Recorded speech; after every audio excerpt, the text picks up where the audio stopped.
وما ارسلناک الا کافۃ للناس بشیرا ونذیرا وقال عز وجل كما ورد في سورة الانبیاء وما ارسلناک الا رحمۃ للعالمین وقال عز وجل كما ورد في سورة الاعراف قل یا ایھا الناس انی رسول اللہ الیکم جمیعا صدق اللہ العظیم۔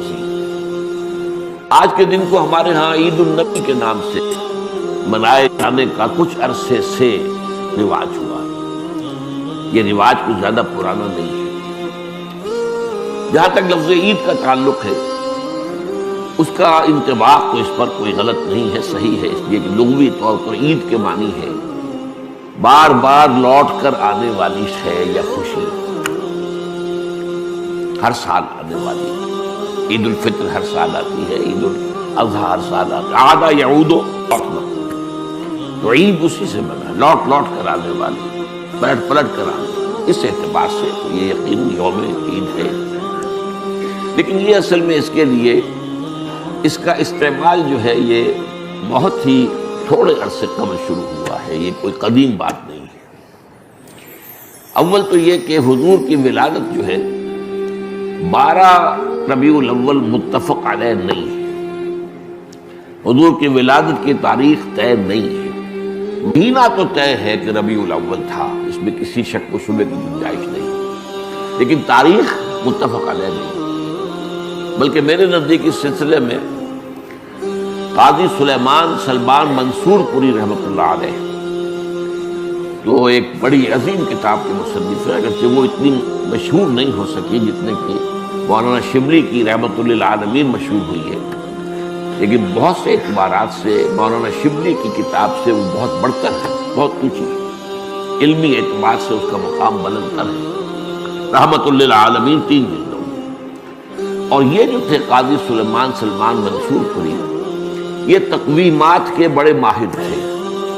گرگری کیلنڈر جو ہے، جو کرسچن کیلنڈر ہے، اس کو بھی خوب جانتے تھے، اور یہ جو قمری کیلنڈر ہے اس سے بھی خوب واقف تھے، ہندی کیلنڈر سے بھی پوری طرح واقف تھے، اسی طریقے سے یہودیوں کے کیلنڈر سے بھی پوری طرح واقف تھے۔ تو اس میدان میں ان کا خاص چونکہ ایک معاملہ تھا، تو انہوں نے طے کیا ہے یہ، اور میں اسی سے متفق ہوں کہ حضور کی تاریخ پیدائش 9 ربیع الاول تھی۔ البتہ آپ کی تاریخ وفات متفق علیہ ہے 12 ربیع الاول۔ 12 ربیع الاول اصل میں حضور کے انتقال کا دن ہے، اور یہ مجھے تو یاد ہے اپنے بچپن کے اندر، ابھی میرا بچپن جو ہے کوئی 100 200 سال پرانا تو نہیں ہے، یوں سمجھیے کہ پاکستان کے قیام سے پہلے تک یہ ہمارے ہاں 12 وفات کے طور پر منایا جاتا تھا، اس کا نام ہی تھا 12 وفات۔ 12 وفات، 12 ربیع الاول جو حضور کا یوم وفات ہے، اس میں کوئی جشن کا تصور نہیں تھا، کوئی دھوم دھڑکا نہیں تھا، کوئی جلوس نہیں تھے۔ ہاں ضرور ہے کہ کبھی جلسے ہو جاتے تھے، میلاد کی محفلیں ہوتی تھی، لیکن میلاد کی محفلیں جو ہے وہ صرف یوم ولادت کو نہیں ہوتی تھی، وہ تو گویا کہ ہمارے ہاں کی ایک تہذیب کا ایک جز بن گیا تھا، خاص طور پر خواتین کے لیے، اور وہ تعلیم بالغہ کا ایک اچھا ذریعہ تھا۔ تو اس دن کیا کرتے تھے کہ کھانا پکا کر بڑے پیمانے پر غریبوں کو کھلایا جاتا، بس یہ اس کی ایک جو تھی وہ صورت تھی، باقی یہ کہ اس کے علاوہ کوئی دھوم دھڑکا اور کوئی اس کو عید قرار دینا جو ہے وہ موجود نہیں تھا۔ اس اعتبار سے غور کیا جائے ہمارے لیے ان چیزوں میں سوچنے کا ایک ہے، مقام ہے کہ کچھ چیزیں، البتہ یہ کہا گیا ہے، میں اس پہ یقین سے نہیں کہہ سکتا کہ اس کی جو ایجاد کی گئی ہے عید میلاد النبی کی حیثیت سے، ان کے موجد جو ہے مولانا احمد رضا خان بریلوی ہے۔ اس کی وجہ کیا تھی؟ اس وقت جو ہے شیعہ سنی کچھ معاملہ مسابقت کا شدت اختیار کر گیا تھا۔ انہوں نے محسوس کیا کہ یہ شیعوں نے جو یہ محرم اور اس کے تعزیوں کا معاملہ شروع کر رکھا، اس سے سنی عوام بھی بے انتہا متاثر ہوتی، اس میں دھوم دھڑکا ہوتا ہے، اس میں پٹے کھیلے جاتے تھے، اس میں طرح طرح کے ساتھ تماشے ہوتے تھے، یہ وہ پرانے، آج کل نہیں ہوتے وہ چیزیں، لیکن ہمیں بچپن میں یاد ہے کہ وہ جو ہیں وہ پٹے کھیلے جا رہے ہیں، تو گویا کہ شمشیر سنی کے مظاہرے ہو رہے ہیں، تو سب جاتے تھے، ہم بھی جاتے تھے، جا کر دیکھتے تھے، سب مسلمان شریک ہوتے تھے۔ اب اس ضمن میں جو بھی کچھ بیان کیا جاتا تھا وہ اس کا ظاہر بات ہے کہ ہمارے ذہنوں پر، ہمارے تحت الشعور پر اثر پڑ رہا تھا۔ تو یہ جو ہے اس کا ایک مداوع کرنے کے لیے کہ اس کا علاج ہم سنی بھی کریں، تو کوئی ایسی ہی چیز ہونی چاہیے جو لوگوں کی دلچسپی کا ذریعہ بن جائے، موجب بن جائے، اور لوگ اس کے اندر ذوق در ذوق شریک ہوں۔ تو یہ میلاد النبی کے جلوس جو ہیں، ان کے موجد جو ہے مولانا احمد رضا خان بریلوی ہیں۔ بہرحال یہ بات تو میں نے ایک ٹیکنیکل انداز سے آپ سے کہی ہے۔ بہرحال یہ دن خوشی کا دن ہے، ولادت کا دن ہے، اور وفات کا دن ہے، تو یہ حضور کے لیے اصل میں تو یہ دن ہونا چاہیے شکرانے کا دن، اس لیے کہ ہماری عیدوں کے ساتھ لفظ شکر آتا ہے قرآن میں۔ عید الفطر کا ذکر ہے سورہ بقرہ میں، لِتُكَبِّرُوا اللَّهَ عَلَى مَا هَدَاكُمْ وَلَعَلَّكُمْ تَشْكُرُونَ، اور عید الاضحیٰ کا ذکر ہے كَذَلِكَ سَخَّرَهَا لَكُمْ لِتُكَبِّرُوا اللَّهَ عَلَى مَا هَدَاكُمْ وَلَعَلَّكُمْ تَشْكُرُونَ۔ اسی طریقے سے اگر واقعۃ حضور کا ولادت کے دن کا معاملہ خاص رکھے تو اس میں وہ تو شکرانہ ہونا چاہیے، اور اس شکرانے کی شان کیا ہے؟ جب ہم عید کے لیے جاتے ہیں تو تکبیر رب کا نغمہ ہمارے زبانوں پر ہونا چاہیے، ہوتا نہیں ہے، لوگ چھوڑ گئے ان چیزوں کو، لیکن یہ کہ پڑھنا اللہ اکبر لا الہ الا اللہ اللہ اکبر وللہ الحمد، جیسے عیدین کی نمازوں میں یہ اضافی تکبیرات ہیں، تو یہ تکبیرات جو ہیں یہ جاتے آتے ہوئے یہ جو ہے مسنون ہے، یہ پسندیدہ ہے، اس کو ہم چھوڑ چکے۔ اسی طریقے سے نماز جو ہے ہم کہتے ہیں دو رکعت شکرانہ، تو اصل میں تو اس کو شکرانے کے طور پر بنایا جائے، اس میں ظاہر بات ہے خیرات کی جائے، غریبوں کو کھانا کھلایا جائے، جیسے عید الفطر کے ساتھ فطرانہ ہے، تاکہ غریب بھی اس عید الفطر کی خوشیوں میں کچھ شریک ہو سکے۔ عید الاضحیٰ کے ساتھ غریبوں کے لیے گوشت کھانے کا معاملہ ہے، یہ ایک تہائی جو ہے آپ کو اپنی قربانی کا گوشت لازماً جو ہے خیرات کرنا ہے، صدقہ کرنا ہے، اور وہ غریبوں کو بھی جنہیں کو یعنی گوشت کو دیکھنے کی جو ہے وہ جو نہیں ہوتی صورت پیدا ہوتی بسا اوقات، وہ ان کو یہ ہے کہ گوشت کھانے کو ملتا ہے۔ تو یہ چند باتیں تو میں نے کی ہیں آج اس عید میلاد النبی کے نام کے حوالے سے۔ اس کا پس منظر کیا ہے؟ دیکھیے، ختم نبوت جو ہے ہمارے عقائد کے اندر لازماً شامل ہے، یعنی نبی اکرم صلی اللہ علیہ وسلم اللہ کے آخری نبی تھے، آخری یوں سمجھیے کہ بعض روایات کے روح سے اگر 1.25 لاکھ انبیاء دنیا میں آئے ہیں تو اس کی آخری کڑی بھی صرف حضور ہے صلی اللہ علیہ وسلم، اور ان 1.25 لاکھ میں سے وہ بھی جو نبی بھی تھے، رسول بھی تھے۔ رسول جو ہوتا لازماً نبی ہوتا ہے، ہر نبی لازماً رسول نہیں ہے۔ تو 313 کی جو ہے تعداد بتائی گئی ہے کہ رسول آئے ہیں دنیا میں، آخری رسول بھی محمد صلی اللہ علیہ وسلم۔ لیکن ختم نبوت کا 2 مفہوم ہیں جن میں سے ایک بہت عام ہوا ہے، اس کی خاص وجہ ہے، اس کا تعلق ہے شریعت سے، قانون سے۔ وہ ختم نبوت کا مفہوم کیا ہے کہ آپ آخری نبی، آخری رسول، آپ کے بعد کوئی نبی نہیں، کوئی رسول نہیں۔ جس نے دعویٰ کیا وہ جھوٹا، دجال، کذاب، کافر، مرتد، اور جس نے اس کی تصدیق کی وہ بھی دائرہ اسلام سے خارج۔ اب یہ چونکہ ہے قانونی مسئلہ، کوئی شخص مسلمان رہا یا نہیں رہا، لہذا اس پہلو پر تو علماء نے پوری توجہ کی ہے، اس کے دلائل دیے ہیں۔ البتہ آپ نے نوٹ کیا گیا ہو کہ اس کے لیے عام طور پر ایک ہی آیت ہے قرآن کی جو پیش کی جاتی ہے، یہ سورہ احزاب کی آیت نمبر 40 ہے، ما کان محمد ابا احد من رجالکم ولکن رسول اللہ وخاتم النبیین، محمد تم میں سے کسی مرد کے باپ نہیں ہے۔ یہ اصل میں جو معاملہ ہوا تھا زید ابن حارثہ رضی اللہ تعالیٰ عنہ کا، اس کے حوالے سے ہے، میں اس کی تفصیل میں نہیں جاؤں گا۔ یہ آیت آپ نے بے شمار مرتبہ سنی ہوگی، اور ظاہر بات ہے کہ ختم نبوت کے موضوع پر یا نبی اکرم صلی اللہ علیہ وسلم کی عظمت کے موضوع پر جہاں کہیں بھی خطاب ہوگا، وعظ ہوگا، تقریر ہوگی، اس میں لازماً یہ آیت مبارکہ کوٹ ہوگی۔ تو ایک مفہوم تو یہ ہے، اور اس کے حوالے سے یہ آیتیں جو پیش ہوتی ہے اور صحیح ہوتی ہے۔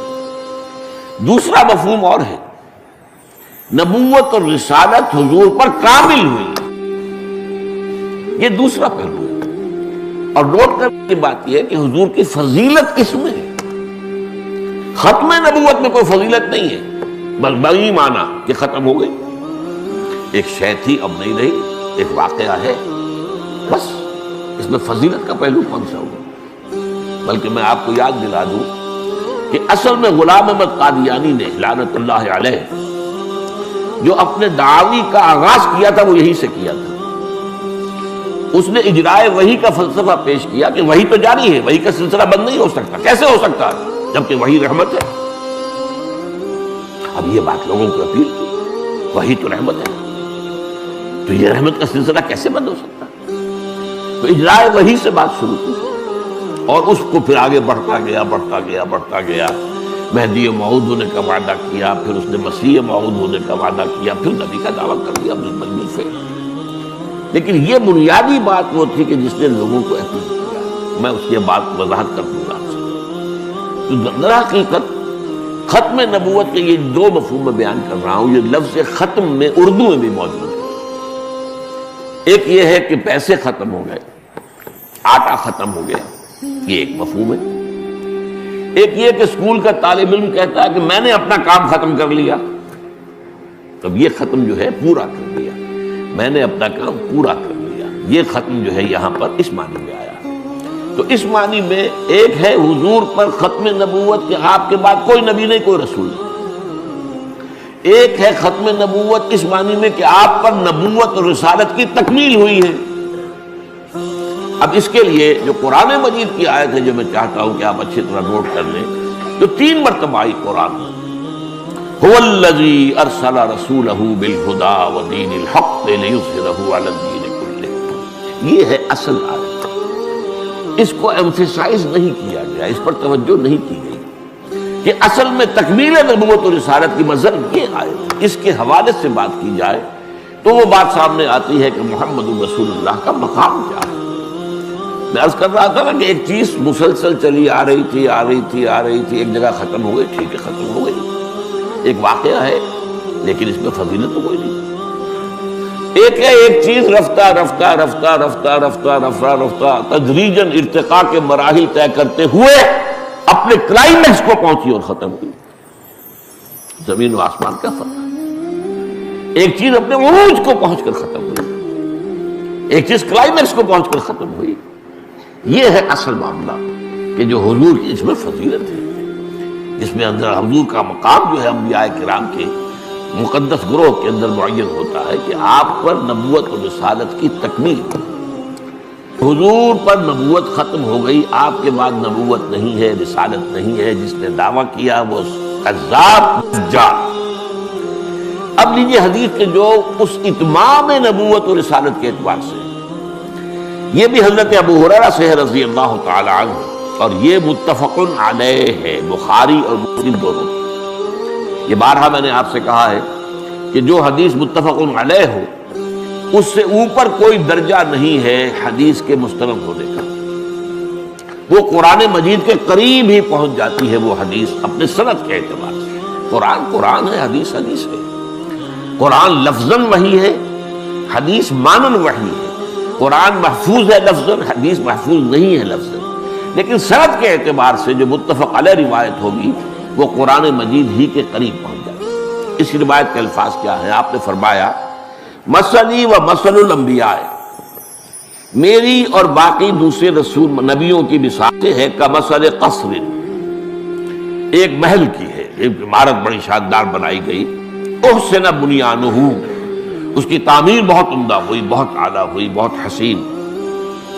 وَتُرِكَ مِنْهُ مَوْضِعَ لَبْنَةٍ، لیکن ایک جگہ پر اس میں رکھنا چھوڑ دیا گیا. بہت شالیشان ہے، ایک رکھنا ہے، یہ کیا ہے، کس لیے ہے، کیوں چھوڑ دیا گیا، کیوں تکمیل نہیں کی گئی؟ فَطَافَ بِهِ النَّظَّارُ، تو نظارہ کرنے والے، دیکھنے والے سیاح لوگ آتے تھے اور وہ اس کا طواف کرتے تھے، اس کے گرد جو ہے چکر لگاتے تھے. یتعجبون، اور تعجب کرتے تھے، من حسن بنیانہ، اس کی انتہائی خوبصورت جو عمارت ہوئی ہے اس کی تعریف کرتے تھے. الا موضع تلک اللبنہ، سوائے اس ایک اینٹ یا کہہ لیجئے وہ ایک پتھر، اس زمانے میں اینٹوں کا رواج نہیں تھا تو پتھروں سے بنتی تھی، اس کی کوئی جگہ چھوڑ دی گئی. اب فرمایا آپ نے فَكُنْتُ أَنَا سَجَدْتُ مَوْضِعَ اللَّبْنَةِ خُتِمَ بِي النُّبْيَانُ وَخُتِمَ بِي الرُّسُلُ، تو میں وہ اینٹ ہوں، میں وہ پتھر ہوں جس نے آ کر اس رکھنے کو پر کر دیا ہے، بند کر دیا ہے، اور میرے ذریعے سے وہ عمارت بھی مکمل کر دی گئی اور میرے ذریعے سے رسولوں کو بھی مکمل کر دیا گیا، رسالت کی بھی تکمیل ہو گئی۔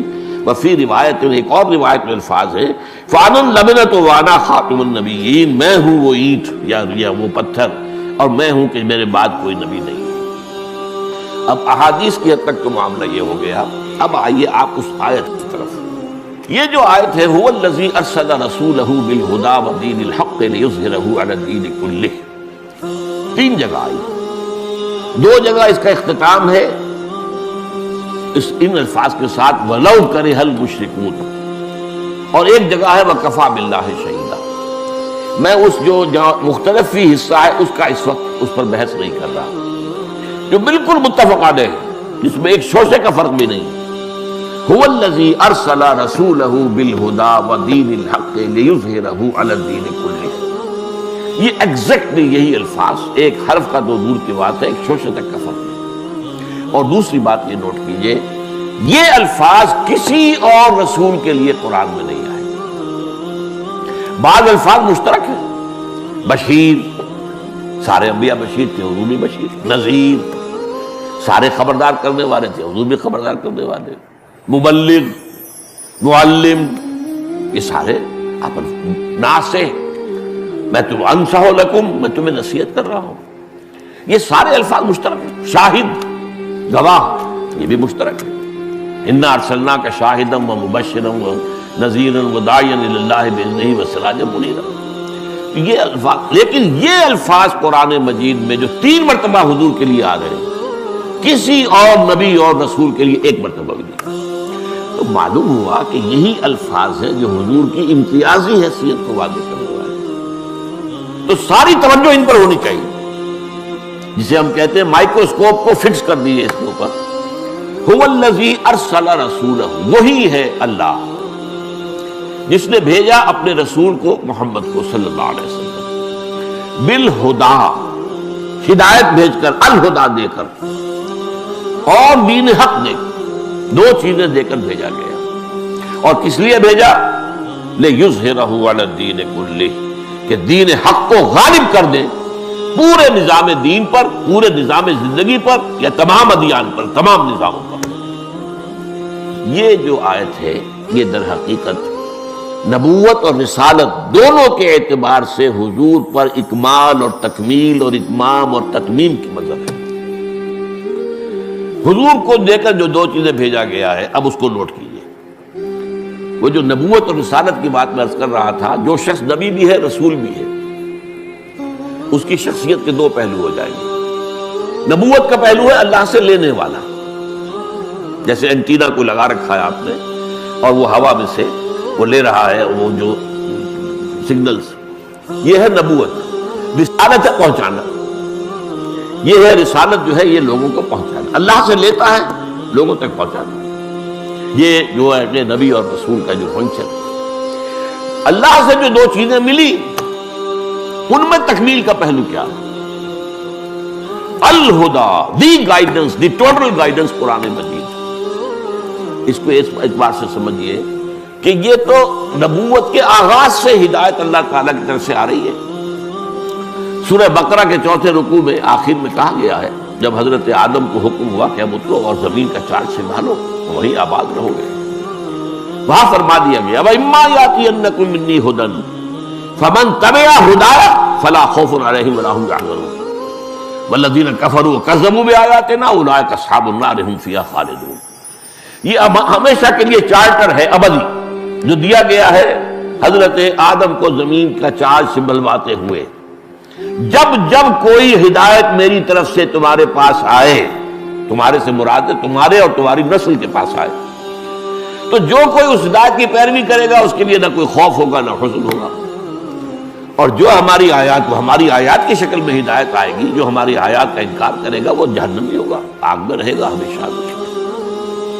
تو ہدایت تو آدم سے چلی آ رہی ہے، حضور تک آ رہی ہے، لیکن اصل بات سمجھنے کی یہ ہے کہ اس ہدایت میں ارتقائی عمل جاری رہا ہے، یہ ارتقاء کے مرحلوں سے گزرتی ہوئی تکمیل کو پہنچی ہے۔ اس کی وجہ کیا ہے؟ ایک دور تھا انسان کا کہ ابھی انسانی ذہن اعتبار سے انسان جو ہے شعور کے اعتبار سے عہد طفولیت میں تھا، بچپن تھا۔ اب آپ نوٹ کیجئے کہ ابھی نہ کوئی تمدن، نہ کوئی تہذیب، نہ کوئی فلسفہ، نہ کوئی سائنس، نہ کوئی علوم، نہ کوئی یونیورسٹیاں، کچھ بھی نہیں۔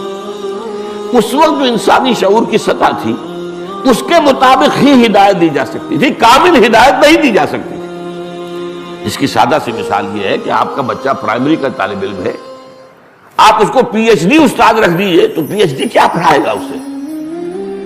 وہ ظاہر بات ہے پڑھائے گا تو وہی کچھ جو کہ وہ پڑھنے کی استعداد رکھتا ہے۔ لہذا یہ ہدایت جو ہے یہ ہر دور کی ذہنی اور شعوری سطح کے مطابق یہ ترقی کرتے کرتے کرتے کرتے کرتے یہ ایک خاص مقام تک پہنچی ہے جہاں انسانی شعور اور انسانی ذہن اور انسان کی صلاحیت جو ہے فکری وہ اس جگہ پہنچ گئی تھی جسے ہم کہیں گے میچور ہو گیا نوع انسانی، اور اب وہ آگے جو ہدایت دے دی گئی ہے اس کی روشنی میں اگلا راستہ خود دیکھ سکتا ہے۔ اسی کا نام اجتہاد ہے۔ البتہ یہاں ایک بات نوٹ کر لیجئے، یہ میں نے اس سے پہلے کبھی نہیں کہی ہے۔ ہدایت کے دو حصے ہیں، ایک ہدایت اصولی ایمانیات، ماورائی حقیقتوں کی ہدایت، یہ کائنات کیا ہے، آخرت کیا ہے، جنت ہے، دوزخ ہے، یہ موت کے بعد کیا ہونا ہے، یہ فرشتوں کا معاملہ ہے، یہ ساری چیزیں کیا ہے، ماورائی، میٹافزیکل۔ میٹافزیکل ہدایت اول روز سے کامل ہے، اول روز سے کامل ہے۔ تمام انبیاء نے وہی تعلیم دی ہے، ایمانیات کے معاملے میں کوئی فرق نہیں ہوا تمام نبیوں کے مابین، ایمان تو وہی ہے۔ البتہ عمل کا معاملہ، کیا کرو کیا نہ کرو، کیا مسائل ہیں۔ ابھی ظاہر بات ہے کہ انسان کی زندگی جو ہے وہ اگر ابتدائی دور میں ہے تو اس کو اسی کے حوالے سے ہدایت دی جائے گی۔ وہ ہدایت عملی جو ہے وہ ترقی کرتے کرتے تدریجاً ارتقا پذیر ہو کر آج سے 1400 برس قبل تقریباً وہ شعور کی اس سطح کو پہنچی ہے کہ اب آخری اور کامل ہدایت نامہ دے دیا جائے۔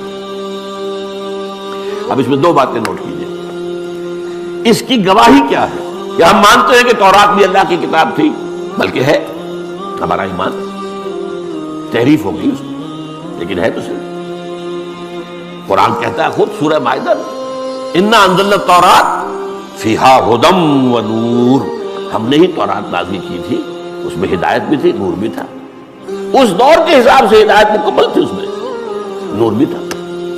پھر انجیل آئی، ہم نے انجیل نازل کی، عیسیٰ ابن مریم کو عطا کی، فیہ ھدی و نور، اس میں بھی ہدایت بھی تھی، نور بھی تھا، اور یہ الہدیٰ ہے۔ اچھا اب سوال پیدا ہوتا ہے، قرآن مجید کی حفاظت کا ذمہ لیا، تورات کا نہیں لیا، کیوں؟ اگر تورات کا بھی ذمہ لیتا اللہ تو کیا تحریف ہو سکتی تھی؟ اگر اللہ کا ذمہ ہوتا تو کیا کوئی تحریف کر سکتا تھا؟ اور دوسری طرف ناراض نہ ہو، اگر قرآن کی حفاظت کا ذمہ اللہ نہ لیتا تو کیا ہم تحریف نہ کر دیتے؟ کیا بعد آنے والے تھے؟ ترجموں میں ہم نے تحریفیں کی ہیں، تفسیروں میں ہم نے تحریفیں کی ہیں، متن میں نہیں ہو سکتی، ہو ہی نہیں سکتی۔ کیوں نہیں ہو سکتی؟ انا نحن نزلنا الذکر وانا لہ لحافظون، ہم نے ہی اس ذکر کو نازل کیا، ہم ہی اس کے محافظ ہیں۔ اب اس آیت کا پہلا حصہ تو مشترک ہے، تورات کس نے نازل کی؟ اللہ نے کی۔ ہم ہی نے اس ذکر کو نازل کیا تو قرآن نے خود کہا انا انزلنا التوراۃ، تو نزول کا حصہ تو مشترک ہے، قرآن اور تورات اور انجیل اور کتابیں صحف ابراہیم وغیرہ وغیرہ۔ حفاظت کا ذمہ صرف قرآن کے لیے کیوں؟ میں یہ کہا کرتا ہوں ذرا لطیف انداز میں کہ ان کتابوں کو یہ حق پہنچتا ہے کہ اللہ سے شکوہ کریں کہ ہمارے ساتھ یہ سوتیلی بیٹیوں والا سلوک کیوں کیا؟ ہم بھی تیری کتاب ہے، قرآن بھی تیری کتاب ہے، وجہ کیا ہے؟ بھائی تم ابھی تمہارے اندر ہدایت کامل نہیں ہوئی تھی، تم تو اصل میں انٹرم پیریڈ کے لیے ہدایات پر مشتمل تھی۔ یہ نوٹ کیجیے لفظ ہدایت اور ہدایات، اس لیے کہ تورات کے لیے سب سے اہم لفظ جو ہے وہ 10 کمانڈمنٹس ہے، ہدایات۔ عبوری دور کے لیے، انٹرم پیریڈ کے لیے جو ہے نوع انسانی کے لیے ہدایات دے کر نازل کیا گیا تھا، الہدیٰ آنی تھی۔ تب اللہ کو کوئی میوزیم سجانے کی ضرورت نہیں تھی، اللہ تعالیٰ نے جب وہ آخری ہدایت آ کر کامل ہو گئی تب یہ ہے کہ اس کی حفاظت کرنی پڑے گی، تو اور ہدایت آگے نہیں۔ یہاں وہ مسئلہ میں حل کر دوں جو قادیانی کی بات کا میں نے کہا تھا، میں بعد میں عرض کروں گا۔ ایک قادیانی نوجوان سے میری بات ہو رہی تھی، میں نے اس سے دو باتیں پوچھی، یہ بتاؤ کہ کیا تم مانتے ہو کہ قرآن میں ہدایت کامل ہو گئی؟ کہتے بالکل بالکل بالکل۔ اچھا، کیا تم یہ مانتے ہو کہ قرآن محفوظ ہے، اس میں کوئی تحریف نہیں ہوئی؟ بالکل بالکل بالکل۔ تو پھر مجھے وحی کی ضرورت بتاؤ، جب ہدایت کامل ہو گئی اور محفوظ بھی ہے تو مزید وحی کی ضرورت کیا ہے؟ یہ اللہ تعالیٰ کا شغل تو نہیں ہے، یہ تو ایک حکمت کے تحت جو کام ہوتا ہے حکمت سے، ضرورت سے ہوتا ہے۔ وہی ہدایت کے لیے تھی، ہم مانتے ہیں ہدایت کامل ہو چکی بھائی، اس گلاس میں جتنا پانی آ سکتا تھا آ چکا، آپ کہاں ڈالو گے؟ جو پانی ڈالو گے وہ ادھر ادھر بگڑ جائے گا۔ یہ ہے دلیل اصل میں ختم نبوت کی، جو بدقسمتی سے ہماری طرف سے پیش نہیں ہوئی ہے۔ وہ مجھے آج تک یاد ہے کہ وہ جو قرآن مجید کے الفاظ ہیں، کیونکہ نمرود کے بارے میں فبہت الذی کفر، وہ نوجوان مبہوت ہو کر رہ گیا، اس کے پاس کوئی جواب نہیں تھا کہ ہدایت مکمل ہو گئی اور محفوظ ہے، یا تو یوں کہو کہ نہیں اس میں تحریف ہو گئی ہے، اب ضرورت ہے کہ کوئی نبی آئے، وہ اس کے اندر آ کر بتائے کہ صحیح کیا تھا، غلط کیا تھا، کوئی کمی تھی تو اس کو پورا کرے، کوئی غلطی ہوئی تو اس کی تصحیح کرے۔ لیکن اگر قرآن کو مان لے کوئی شخص کہ اس میں ہدایت کامل ہو گئی اور یہ کہ وہ محفوظ ہے، تو پھر کسی اجراء وحی کی بنیاد ہی پیدا نہیں ہوتی، جہاں سے اس شخص نے فتنے کا آغاز کیا تھا اسی کی جڑ کاٹتا ہے۔ اس میں دوسری بات یہ نوٹ کیجئے کہ حضور سے مثلاً قبل نبی اور رسول کون تھے؟ حضرت عیسیٰ۔ یہ 600 برس جو ہیں حضرت عیسیٰ اور حضرت محمد کے درمیان فترت اولا، اس سے پہلے کبھی ایسا نہیں ہوا کہ دنیا میں کوئی نبی یا رسول نہ ہو۔ ان 600 برسوں میں نہ کوئی نبی نہ کوئی رسول، پھر تکمیلی رسالت اور نبوت آ گئی۔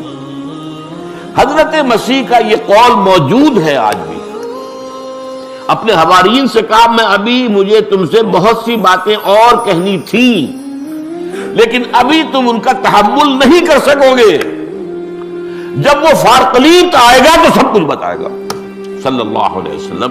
یہ فارقلیت کا لفظ جو ہے ان کے حلق میں ہڈی بن کر پھنسا ہوا، پیریکلائٹوس، پیریکلوٹوس، پیراکلیٹ، اس لیے کہ اس کے معنی ہے محمد، جو اصل لفظ تھا محمد، قابل تعریف۔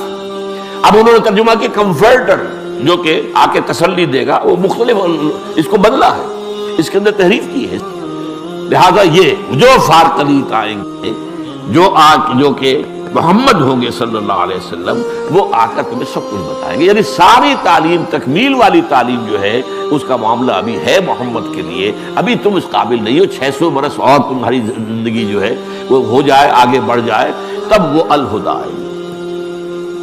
نمبر 2 دے کر کیا چیز بھیجے گئے؟ دین حق۔ اور دین حق کیا ہے؟ مکمل نظام جو مبنی بر حق ہے۔ سب سے بڑا حق کیا ہے؟ یہ کائنات اللہ کی ہے، اسی کا حکم چلنا چاہیے۔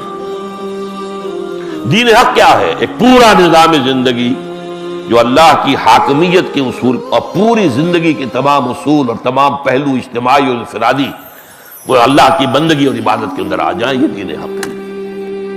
اور یہی نظام عدل ہے۔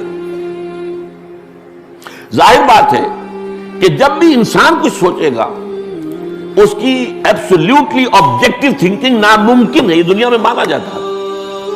اپنی ذات کو علیحدہ کر کے آپ سوچ ہی نہیں سکتے، کچھ نہ کچھ سبجیکٹیوٹی شامل ہو کر جائے گی۔ ایبسولوٹ آبجیکٹیوٹی کہتے ہیں، یہ مانتے ہیں کہ امپاسبل۔ سرمایہ دار سوچے گا تو اپنے فائدے کی سوچے گا، مزدور کی بات وہ سوچ ہی نہیں سکتا۔ مزدور کے گھر میں جو فاقہ آ رہا ہے اسے اس کا کیا احساس ہے؟ مزدور سوچے گا تو اپنے فائدے کی سوچے گا، وہ سرمایہ دار کے مفاد کو نہیں دیکھ سکتا، اس کی مصلحتیں کیا ہے، اس کی بھی مصلحت ہے۔ تو یہ معاملہ جو ہے دو طرفہ ہے۔ نظام صرف اللہ دے سکتا ہے، جو خالق ہے سب کا، وہ دین حق دیا گیا ہے محمد رسول اللہ۔ اچھا، اب یہ دین حق بھی کامل ہوا ہے حضور پر، اس کے بھی تدریجی ارتقاء ہے۔ ایک زمانہ تھا کہ ہم غاروں میں رہتے تھے، ہمارے آباء و اجداد، کوئی اجتماعی زندگی کا تصور تھا، کچھ تمدن کا کوئی معاملہ تھا، کوئی میونسپلٹی بھی نہیں تھی، کوئی گلیوں میں جھاڑو دینے کا کوئی انتظام نہیں تھا، کوئی رات کو جو ہے وہ گلیوں کو روشن کر، کچھ بھی نہیں۔ پھر ایک دور آیا قبائلی نظام، اب ایک نظام وجود میں آیا، قبیلے کا سردار ہے، تمہیں ماننا پڑے گا حکم، تم اس قبیلے کے فرد ہو اور اس قبیلے کی ریت اور رسم یہ ہے، تمہیں چلنا پڑے گا۔ نظام جب آتا پابندیاں آتی، اس سے آگے بڑھے سٹی اسٹیٹس قائم ہوئے، کچھ قبیلے آگے ایک جگہ رہ رہے، اب اپنی جگہ پر وہ ایک یونٹ ہے، ہر قبیلہ یونٹ ہے، ایک سردار ہے، اپنی جگہ پر وہ ایک یونٹ ہے، لیکن مل جل کر رہیں گے، وہ اصول کیا ہوں گے، انٹر ٹرائبل معاملات کیسے طے ہوں گے؟ یہاں سے دستور کا آغاز ہوا۔ Now you need a constitution, کوئی معاہدہ ہوگا قبیلوں کے مابین، تبھی تو وہ ایک شہر میں رہ سکتے ہیں۔ اور نوٹ کیجئے حضور کی سیرت مطہرہ میں مدینہ جو ہے وہ اس مقام پر تھا، it was a city state, اس میں مختلف قبیلے، 5 قبیلے آ گئے تھے، اور ان کے درمیان جو معاہدے تھے ان میں سے ایک بات صرف بیان کروں گا۔ اوس کا قبیلہ بڑا تھا، خزرج کا چھوٹا تھا، اگر کوئی اوسی خزرجی کو قتل کر دے تو 3 گنا تاوان دینا پڑے گا، اور اگر کوئی خزرجی اوسی کو قتل کر دے تو 3/4 تاوان دینا پڑے گا۔ اب آپ سوچئے اوسی نوجوان کا خون کھولتا نہیں ہوگا کہ کیا میری جان کی قیمت اس خزرجی نوجوان کی جان سے 3/4 ہے؟ How come? But you have to accept it, you belong to us, اور اوس کا یہ معاہدہ ہے۔ یہ بات سامنے آ گئی نا، اور پابندیوں پر پابندیاں چڑھ رہی ہیں، قبیلے کی پابندی تھی اور اس سے اوپر اب یہ وہ جو انٹر ٹرائبل جو کانسٹیٹیوشن بنا اس کی پابندی۔ اس سے آگے چل کر ایمپائرز وجود ہے، اب بادشاہ ہے، محل ہیں، اسٹینڈنگ آرمیز ہیں، کسان محنت کرتا ہے خون پسینے کی، اور اس کی فصل میں سے آ کر لارنس شیئر جو ہے جاگیردار لے جاتا ہے، اس میں سے کچھ اپنے پاس رکھتا ہے اور کچھ دیتا ہے بادشاہ کو۔ بادشاہ اس کی بنیاد پر فوجیں کھڑی کرتا ہے، جاگیرداروں کو بھی 20,000 منصبدار ہے تو 20,000 فوج اسے رکھنی پڑے گی۔ جب بادشاہ جنگ ہوگی تو وہ بلائے گا، لاؤ اب کہاں 20,000، تمہیں اتنی بڑی جاگیر دینی تھی، اس کا سارا لگان تم لیتے تھے، تو اب لاؤ 20,000، لاؤ 5,000، 5,000 منصبدار، 20,000 منصبدار۔ یہ نظام دنیا میں آیا ہے، امپیریلزم، اور اب انسان کے لیے بدترین ظلم، کسان کی محنت اور عیش، بادشاہ اور جاگیردار کا۔ کرگے پر بیٹھا ہوا کوئی بن رہا ہے کپڑا، ٹیکس دو، اور ٹیکس نہیں دو گے ذرا سر اٹھایا گردن اڑا دی جائے گی، کھڑی ہے فوجیں۔ یہ دور تھا جس میں انسانی تمدن اس مقام تک پہنچ گیا تھا اور ظلم اس انتہا کو پہنچ گیا تھا کہ اب دین حق کامل شکل میں دیا گیا۔ الیوم اکملت لکم دینکم واتممت علیکم نعمتی ورضیت لکم الاسلام دینا۔ آج کے دن ہم نے تمہارے لیے تمہارے دین کو کامل کر دیا ہے اور اپنی نعمت کا اتمام کر دیا۔ یہ نوٹ کیجئے، اکمال اور تکمیل، اتمام اور تکمیل، یہ حضور کے بارے میں قرآن میں بار بار اللہ، اس لیے کہ تکمیل جو میں نے کہا، تکمیل نبوت، تکمیل رسالت، تکمیل دین، الیوم اکملت لکم دینکم، اور تکمیل ہدایت، نعمت ہدایت، اصل نعمت ہدایت ہے، یہ میں نے 12 بیان کیا ہے۔ کوئی شے دنیا میں ہدایت وہ جو ہے نعمت نہیں ہے جب تک نعمت ہدایت شامل نہ ہو۔ اولاد نعمت نہیں ہے، اگر آوارہ ہو کر اٹھی تو آپ کے بڑھاپے میں سوہان روح بن جائے گی آپ کی۔ دولت نعمت نہیں ہے، اگر آپ نے اس کی وجہ سے آوارگی کی، عیاشیاں کی، بدماشیاں کی، تو یہ دولت جو ہے زحمت ہے، رحمت نہ۔ ہاں اولاد کے ساتھ ہدایت ہے، اب یہ نعمت ہے، اب یہ صدقہ جاریہ ہے۔ دولت کے ساتھ ہی آپ کو ہدایت بھی ملی ہے، آپ اللہ کے لیے خرچ کرتے ہیں، لوگوں کے لیے خرچ کرتے ہیں، ضرورت مندوں کے لیے خرچ کرتے ہیں، یہ نعمت ہے۔ تو نعمت جو ہے، اتممت علیکم نعمتی، الیوم اکملت لکم دینکم، یہ دین ہے، دین حق جو کامل ہو گیا ہے، محمد رسول اللہ صلی اللہ علیہ وسلم پر، وَأَتْمَمْتُ عَلَيْكُمْ نِعْمَتِي، اور تم پر اپنی نعمت ہدایت کا اتمام کر دیا ہے، وہ الہدا جو میں بیان کر چکا ہوں۔ تو دو چیزیں جو حضور دے کر بھیجے گئے وہ دونوں تکمیلی اعتبار سے بلند ترین مقام پر ہیں۔ الہدا مکمل ہو گئی، ہدایت اس کے اندر کامل ہو گئی۔ دین حق میں نظام زندگی، the political socio-economic system given by Allah, the system of social justice given by Allah، یہ دین حق کی شکل میں مکمل ہو گئی۔ یہ ہے وہ لینے والا حصہ۔ اب دینے والا حصہ، دینے والے حصے کے اندر پہلا مرحلہ ہوتا ہے تبلیغ، دعوت، اشاعت۔ باقی نبیوں کے ہاں ہمیں وہی کچھ نظر آتا ہے۔ دوسرا مرحلہ جو حضور کے لیے خاص ہے، اس دین حق کو بالفعل قائم کرو، غالب کرو۔ یہ تو ایک ہرکولین ٹاسک ہے۔ تبلیغ آپ کیے جائیں، ہو سکتا ہے کوئی آپ کو کنکر مار دے، کوئی آپ کو مذاق اڑا دے، کوئی اور کچھ کر دے، کوئی فتنہ، اور کیا کرے گا؟ لیکن آپ ایک نظام کو چیلنج کریں۔ نظام جو بھی ہے، دنیا میں کوئی جگہ ایسی نہیں ہوتی جہاں کوئی اجتماعی نظام نہ ہو، یا ملوکیت ہے، یا جمہوریت ہے، عوام کی حاکمیت ہے، یا سرمایہ داری ہے، یا کمیونزم ہے، کوئی نہ کوئی نظام ہے نا۔ اور آپ ایک نظام حق آپ کے پاس ہے، آپ نافذ کرنا چاہتے، پہلے نظام کو اکھیرنا پڑے گا جڑ سے، تب وہ دوسرا نظام آئے گا۔ دو جیسے تلواریں ایک نظام میں نہیں آ سکتی، تو دو نظام ایک جگہ نہیں ہو سکتے۔ مذہب 100 بھی ہو سکتے ہیں ایک جگہ پر۔ مذہب جب کہتے ہیں یہ پرائیویٹ معاملہ ہے، آپ امریکہ میں جا کے دیکھ لیجیے، 100 مذہب مل جائیں گے آپ کو، گن لیجیے۔ مسجدیں بھی بن رہی ہیں وہاں، جو ہے مندر بھی بن رہے ہیں وہاں پر، سکھوں کے گردوارے بھی بن رہے ہیں، اور وہاں پر پروٹیسٹنٹس کے چرچ جو ہیں وہ تو سینکڑوں چرچ ہیں نا، ان کے فرقے جو ہیں وہ کوئی ایک آدھ نہیں ہے، ہر چرچ اپنی جگہ پر ایک فرقہ ہے، کیونکہ مرکزی نظام تو ختم ہو گیا۔ جب پوپ سے بغاوت کی تو مرکزی نظام ختم ہو گیا، تو چرچ جتنے بھی ہیں وہاں پر آپ اندازہ کیجیے۔ تو یہ مذاہب ہیں، مذاہب 100 بھی رہ سکتے، نظام تو ایک ہی ہوگا، دو نہیں ہو سکتے۔ لہذا یہ ہے واحد مشن جو دیا گیا ہے آپ کو، جس کو کہا جائے گا کہ یہ ریولیوشنری مشن تھا کہ اس نظام کو ختم کر کے اس کی جگہ پر اللہ کا نظام حق نافذ کرو۔